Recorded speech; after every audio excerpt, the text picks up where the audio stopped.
Hey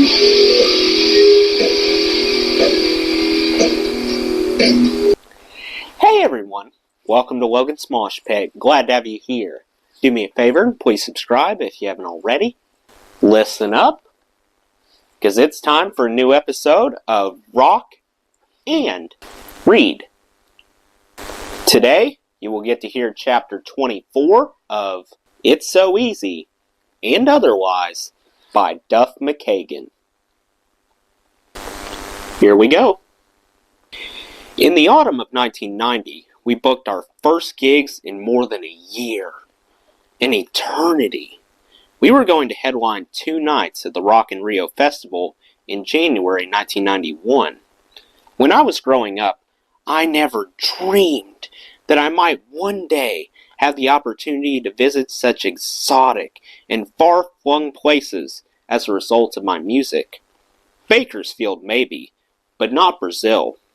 Those gigs now functioned like a lighthouse for me, a reassuring beacon twinkling on the horizon, something fixed and steady to steer toward through churning seas. We also went into the studio that fall to record the songs for Use Your Illusion. When producer Mike Klink and I had pieced together the drum track for Civil War earlier that year, it was clear Steven was not going to be able to perform with us if he didn't turn things around.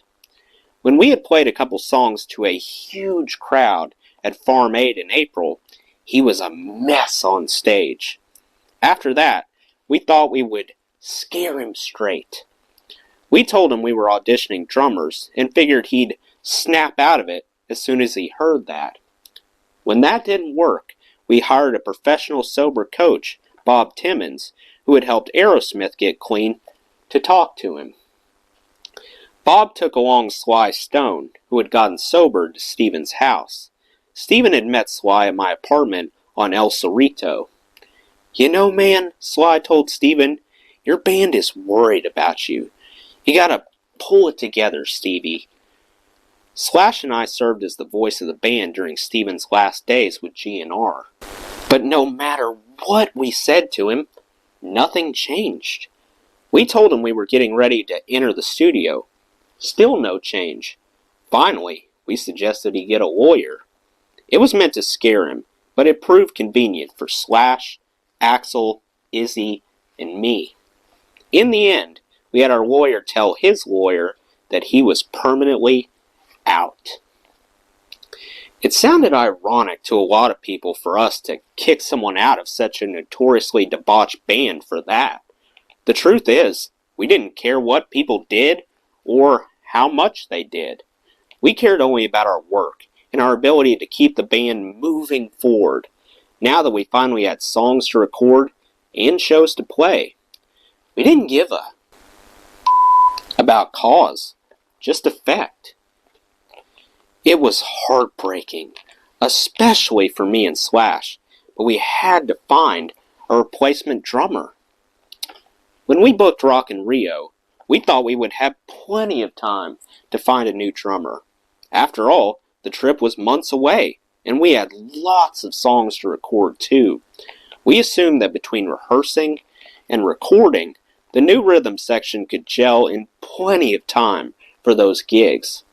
But the studio time kept getting pushed back further and further as we cast about for someone acceptable.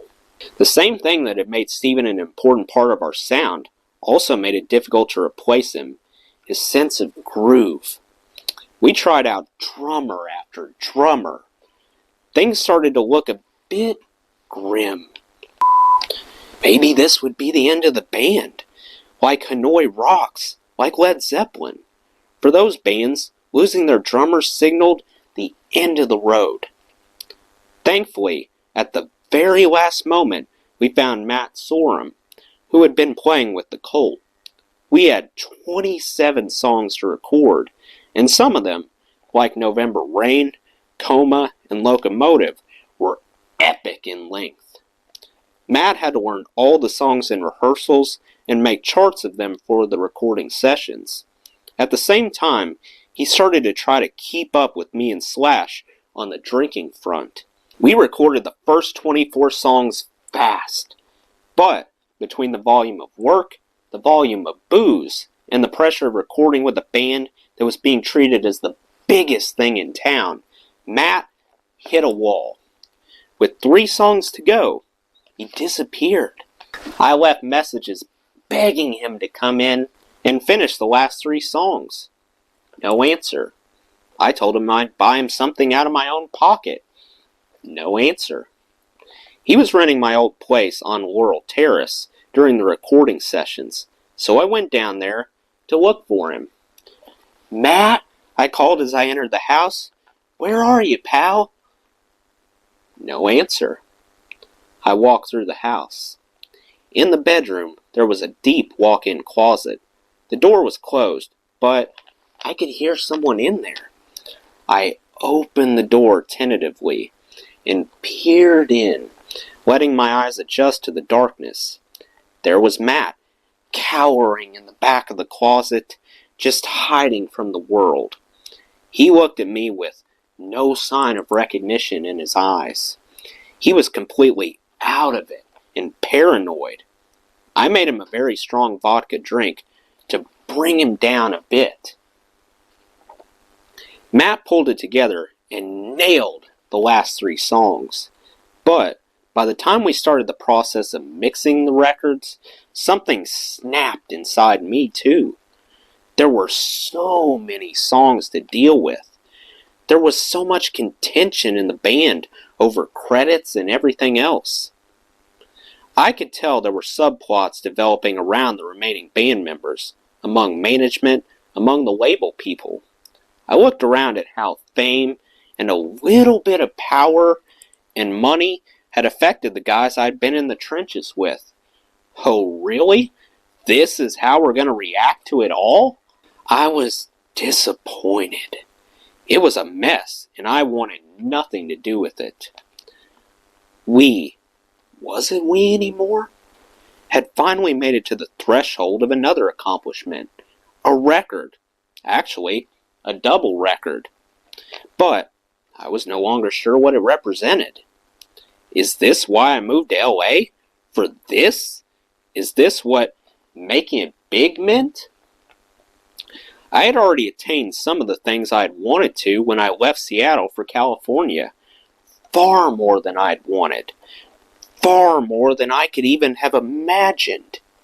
But as I looked around now, it was more clear than ever that things hadn't panned out the way I had expected. I wasn't living in a utopian punk commune with Donner and the gang. Friends were gone. Fans were gone. My marriage was gone. My band had lost a member and seemed to be transforming itself into something I no longer felt connected to. Something else nagged at me too, as Rock and Rio edged closer and closer. Is anyone going to show up to our gigs in Brazil? Sure, the promoters told us the gigs would sell out, but that was just his word. We had long since learned that a promoter's word wasn't always a solid piece of currency. Maracanã Stadium was the biggest in the world. Frank Sinatra had played there. Paul McCartney had played there. Pope John Paul II had played there. But us?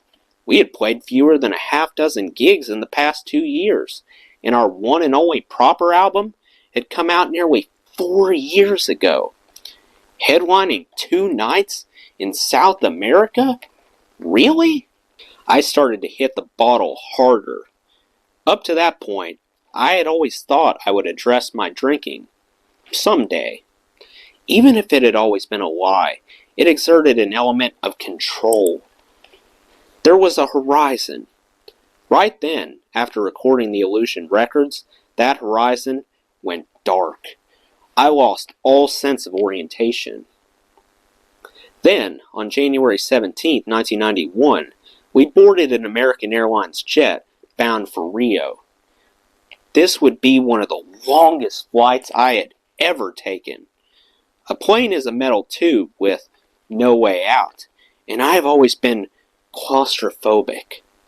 Whenever I flew home to see family and friends in Seattle, I had to pay for someone else to come with me. Because of my panic attacks, I couldn't even contemplate heading to the airport alone. I self-medicated with whatever was available. For the flight to Rio, I could stay upright and shuffle down the jetway. I was terrified. The flight, the gigs, the band. The flight, the gigs, the band. Fear, doubt, Valium, stewardess, vodka. Please, out. Ladies and gentlemen, this is your captain speaking. Huh? I looked out the window. Nothing. Little news here from the cockpit. I just received word that U.S. forces have begun Operation Desert Storm. What the? I started to worry about our reception in Rio. How would we be greeted? I was hoping just to get to the hotel and duck into my room unnoticed. Again, is anyone going to show up to these gigs? Vodka, Valium, vodka. As we began our descent, I was exhausted from the constant to and fro of getting plastered and coming to again, from trying to get hold of huge quantities of alcohol from the flight crew to quell my panic without appearing panicked or out of control. We taxied in, and I staggered off the plane, bleary-eyed. I felt like a Martian after traveling for so long and feeding my body with mind-numbing intoxicants. What are all these people doing here? Why are they screaming? A crowd of 8,000 fans greeted us at the gate. I was overwhelmed. They were overjoyed. We shuffled out to a van. Lots of security guys in and around the vans. Hotel. Nowhere near the famous beaches. Swank hotel for sure, but perched just below the city's most infamous favela, a dense hillside slum called Rocinha. Why here? None of the other bands are staying here. Prince, George Michael, In Excess, the other headliners were staying elsewhere. Why are we being kept apart from the other bands? Next day, rehearsal. Some little space downtown. Guys on our van again. A second van carrying more ex-military types, following us everywhere. As we wound our way through the city, I had my first chance to see Rio's inhabitants in their natural state, which apparently was screaming. Guns N' Roses at the top of their lungs. During the next day there, a scheduled day off, I went to the hotel pool in my shorts and flip-flops to get some sun and drink myself into a stupor. The pool had a swim-up bar and was surrounded by dozens of tiled lounge chairs, palm trees, exotic flowers, lush grounds all around. No wonder there are so many gardeners. People hovered around the periphery of the pool and gardens like flies. Hang on, are those? I must be up. Are those fans? What I had taken for gardeners outside of the high fence surrounding the pool area was actually hundreds of fans.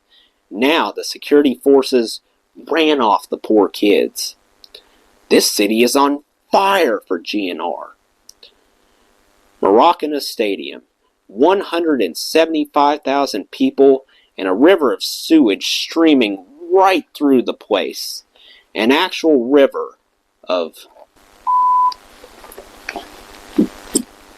people chanting, "Guns N' Roses! Guns N' Roses!" The audience cried and sang along to every word as we launched into our set. There are a lot of people up here on stage. We had 2 new keyboard players, backup singers, and horn players. The sides of the stage swarmed with crew and management and who knows what else. Where are my boys at? I turned and looked toward the drum riser. Steven? wasn't there.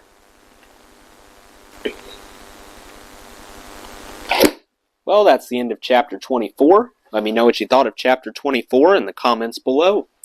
That does it for today's video, guys. I hope you enjoyed. Make sure to like, comment, and subscribe if you haven't already. I really appreciate the support. I'll see you next time. Till then, rock on.